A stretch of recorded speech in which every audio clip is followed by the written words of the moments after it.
салом ба дӯстони хубам. Ба нашри охирин ва ҷанбастии сархатти рӯйдодҳои муҳими Тоҷикистону ҷаҳон дар соли 2020 хуш омадед.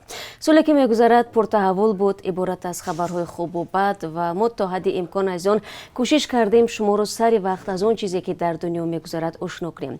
Аз ҳамаи шумо азизон барои бо мо будан бори дигар миннатдорӣ мекунам ки дар ин соли 2020 моро танҳо нагузоштед ва бо мо ҳамкорӣ кардед.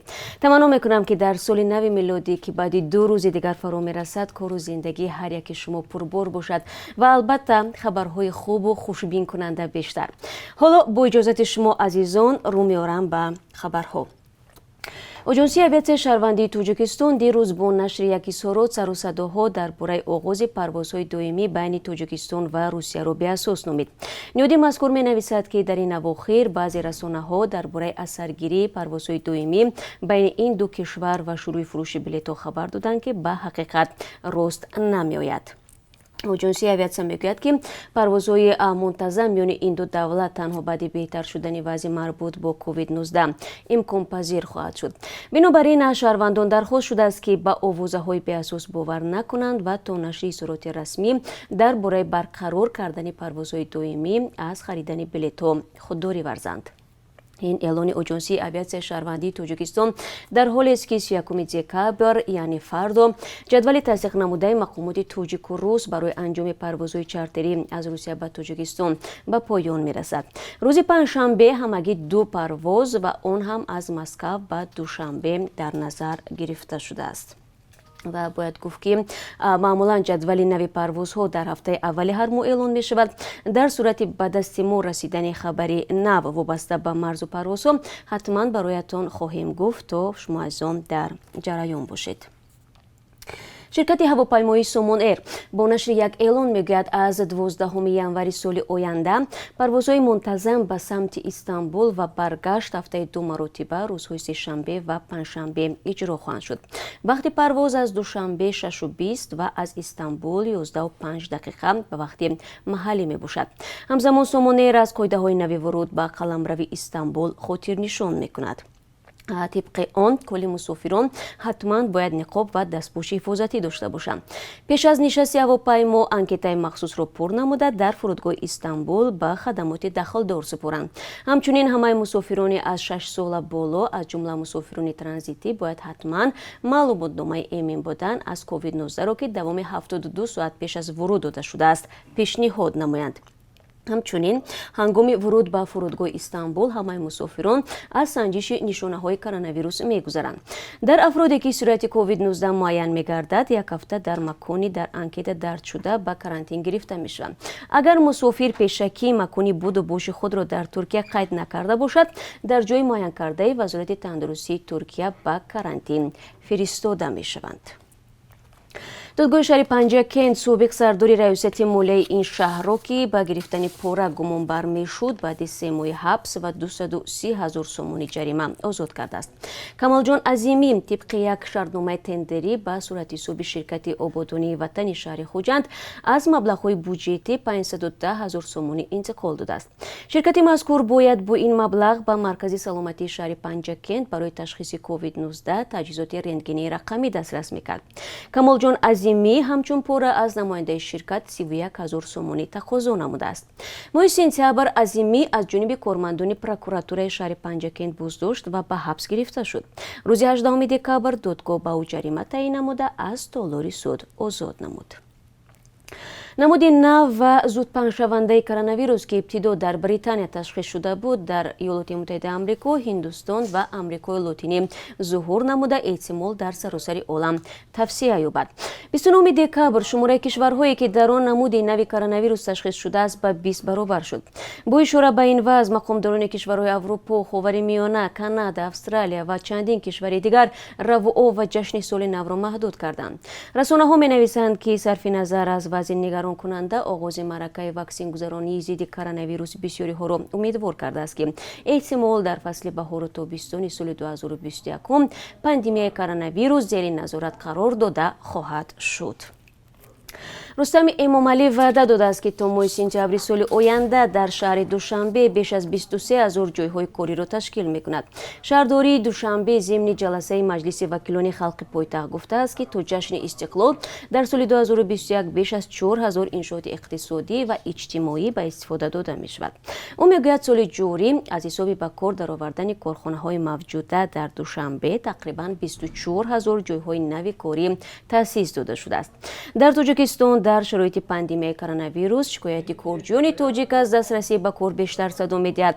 бозгашти ҳазорҳо муҳоҷири тоҷик дар якбора сафи корҷиёнро бештар ва вазъи молии хонаводаҳои онҳоро бадтар кардааст.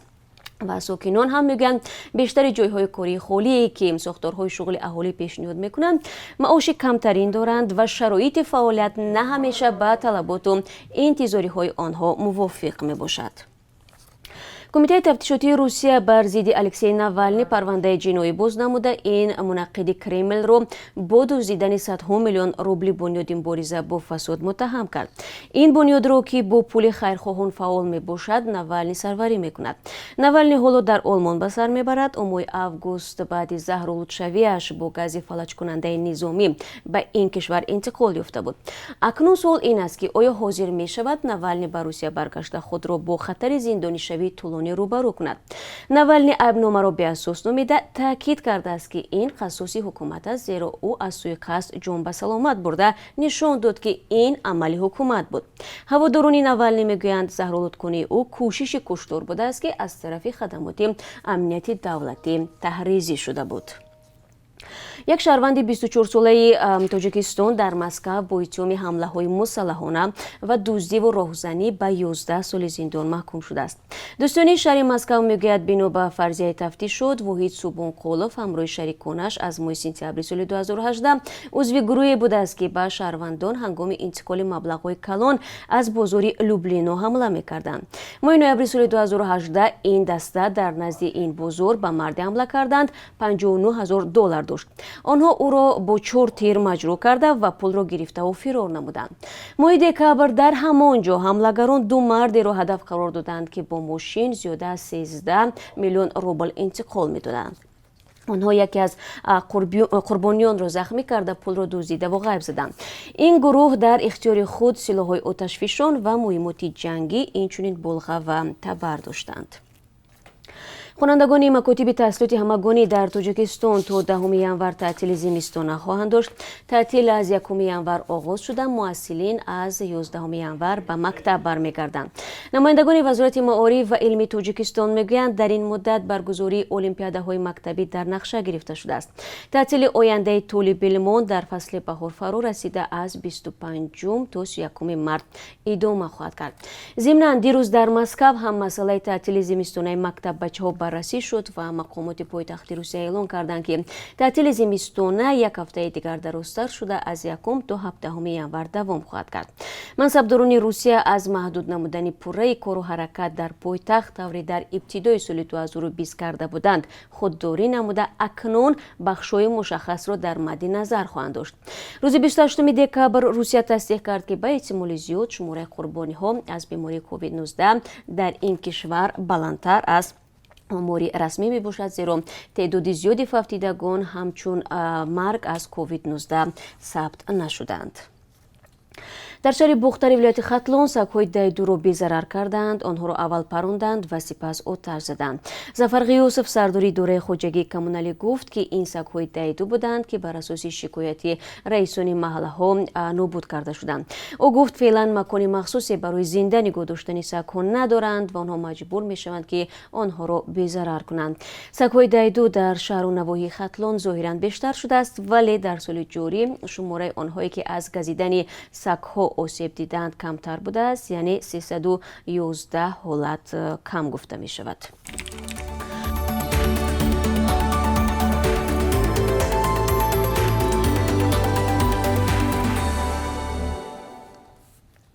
ва як хабари дигар, пойгоҳи Дисернет қароргоҳаш дар Москав устоди равоншиносии донишгоҳи давлатии шаҳри Хуҷанд Гулнура Мамадалиеваро ба асардуздӣ муттаҳам кардааст. хулосаи Дисернет 18 декабри имсол нашр шуда, вале то ин дам вокуниши Мамадалиева дастрас нест. дар гузашта мақомоти соҳаи маорифи Тоҷикистон арзёбиҳои Дисернетро нодуруст ва ғаразнок гуфта буданд. созмон ба дурустӣ ва мустақилии кораш таъкид дорад. Гулнура Мамадалиева рисолаи номзадиашро моҳи июни соли 2011 дар мавзӯи усули психологӣ ва педагогии пешгирӣ ва ислоҳи изтироби наврасони муосир дифоъ кардааст. созмони Дисернет мегӯяд Мамадалиева қисми зиёди рисоларо аз навиштаҳои Стелла Сидоркина рӯбардор кардааст. Сидоркина номзадиашро соли 2010 ҳимоя карда буд. баъзе аз шурӯҳҳои илмӣ моҳи ноябри имсол маслиҳат доданд ки унвони илмии Гулнура Мамадалиева бекор карда шавад. пойгоҳи интернетии Дисернет аз соли 2018 ба ин тараф рисолаҳои олимони тоҷикро аз ғалбер гузаронида, навиштаҳои чанде аз онҳоро плагиат номидааст. дар байни онҳо номи мансабдорони баландпояи тоҷик аз ҷумла Давлатали Саид, муовини нахуст вазир ва ёвари президент оид ба масъалаҳои кадрӣ Асадулло Раҳмон низ ҳастанд. ва бинандагони азиз, чун ҳамеша дар поёни суҳбат бароятон дар бораи қурби асъори хориҷӣ маълумот медиҳам. Бонки миллӣ нархи $1 имрӯз 11 сомониву 30 дирам ва 1 евроро 13 сомониву 84 дирам муқаррар кардааст. қурби рубли русӣ нисбати рӯзи гузашта 40 дирам боло рафтааст. имрӯз 30 декабр 1000 рубли русӣ 152 сомониву 70 дирам хариду фурӯхта мешавад. хуб азизон, ин чанд хабари тозае буд ки ман хостам дар ин соат барои шумо бигӯям. ёдовар мешавам ки ин нашри ҷамъбастии сархатти хабарҳои муҳими Тоҷикистону ҷаҳон дар соли ҷорӣ буд. ҳамаи шумо азизонро ман дар тақдими хабарҳо дар соли оянда мунтазир мешавам, яъне рӯзи 4 январ. аммо қабл аз ин фаромӯш накунед ки барномаи хабарӣ ҳам имрӯз дорем ки 3 соат пас тақдими шумо мешавад бо хабарҳои рӯз. сипос ки бо мо ҳастед. худро эҳтиёт кунед ва рӯзи бобарор дошта бошед. салом, агар хату хабар мехоҳед мо дорем. навиди бомдодӣ, сархатти хабарҳо, ахбори Тоҷикистон ва ҷаҳон, гузоришҳо ва таҳлилҳо. чӣ мегузарад ва чаро? донистан фаҳмидан аст. замима ё апи моро бигиред.